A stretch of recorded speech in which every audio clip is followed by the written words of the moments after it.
Salut, alors on va faire le cas Vallourec. Nous allons faire le bilan financier suivi de l'équilibre financier pour déterminer la trésorerie nette. Donc voilà, c'est parti. Alors donc on va commencer par le bilan financier. Je prendrai que en compte l'année 2015 parce que c'est la même chose après, donc ça revient au même. Donc alors pour les capitaux engagés, on va prendre donc les immobilisations nettes qui sont de 4353. On ajoute à ça le BFR. Donc ces trois éléments, c'est le BFR. Hop. Donc stock, créances et dettes d'exploitation à court terme. Donc les stocks, hop, on regarde 1066. Pour les créances clients, alors il y a les créances clients et puis il y a les autres créances d'exploitation. Donc je vais faire dans la même ligne, ça va, c'est 3 chiffres. Donc 532 plus 409. À ça, donc les dettes d'exploitation, donc ça va être tout ce qui est dette fournisseur, dette fiscale. Donc là, on va ajouter hop 523 et 14 euros. Et à ça, il y a les autres dettes. Donc hop 700, on va serrer 784.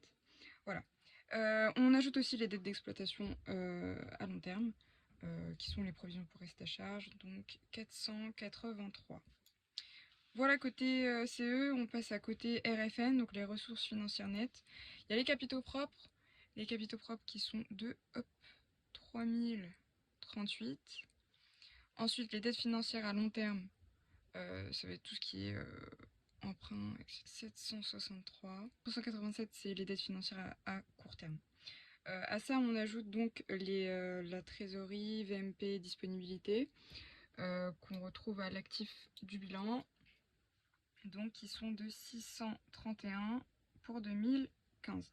Donc voilà, hop, on a tout ce qu'il nous faut. Alors c'est bon, c'est calculé. 4556 pour le CE. Et on regarde, hop, 4557 pour le RFN. Bon, ça s'équilibre normalement, mais bon, hein, j'imagine que c'est un écart de virgule. Donc voilà pour le bilan financier. Alors maintenant on passe à l'équilibre financier. Donc pour déterminer l'équilibre financier, on va s'intéresser à la trésorerie nette, qui peut se calculer de deux façons. Alors on peut faire fonds de roulement moins BFR. Et on peut faire aussi les VMP plus les dispos.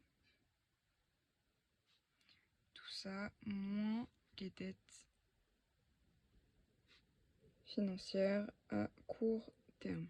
Pour le fonds de roulement, voici la formule. En principe, ce qu'on veut, c'est utiliser les emplois à long terme et qu'ils puissent financer les ressources à long terme. Donc c'est pour ça qu'on commence par les capitaux propres. Alors les capitaux propres pour 2015 vont être de 3038. J'ajoute à ça les dettes à long terme, donc dettes d'exploitation à long terme et dettes financières à long terme.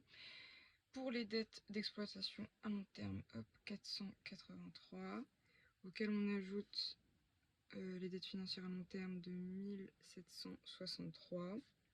Et on enlève les immonettes, les immobilisations nettes, 4353. On trouve 931. Voilà. Alors, ce qu'on peut savoir à partir de là, c'est que hop, notre fonds de roulement il est donc positif, ce qui est un bon point. Hop, on le met en vert. Parce que le fonds de roulement, il doit être positif en fait, pour pouvoir financer, comme on a dit, les emplois à long terme. Donc ça, c'est un bon point. Donc voilà la formule du BFR. Ici, on va s'intéresser donc à l'exploitation. Hop, donc on prend les stocks. Les stocks, ils sont de 1066. Les créances, 532. Les autres créances, hop, qui sont de 409. Et à ça, on va enlever tout ce qui est dette d'exploitation à court terme.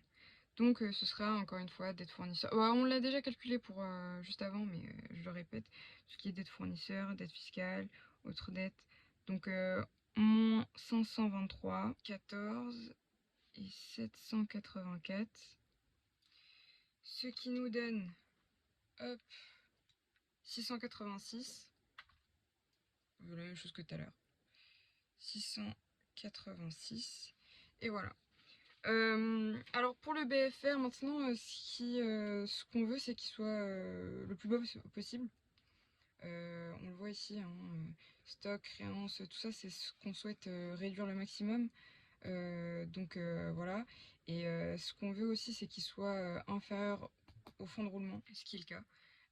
Donc c'est plutôt cool. Sinon, on va reprendre cette formule-là qu'on va calculer ici. Donc on cherche la trésorerie nette. Et pour la trésorerie nette, ce qu'on veut, c'est le fonds de roulement moins le BFR. Donc on a calculé le fonds de roulement qui est de 931. Et on soustrait à ça le BFR qui est de 686. Ce qui nous donne 245. 245. Ok, ça a l'air bon. Maintenant, ce qu'on va faire, c'est faire cette formule-là pour se vérifier en fait. J'ai réécrit la deuxième formule pour la vérification juste ici. Donc on note les VMP et les dispos qui sont de 631 toujours pour 2015. Et on enlève à ça les dettes financières à court terme, 387. Ce qui nous donne 244. Et là on est content. Parce que c'est le même résultat, la vérification est ok et tout est bon. Donc voilà pour la trésorerie, trésorerie positive, donc c'est positif. Non, c'est pas toujours positif parce que c'est positif, mais là c'est le cas. Donc on a de l'argent dans les caisses, on est content, et puis voilà. J'espère que c'était assez clair. Comme d'hab, si vous avez des questions, vous me les posez.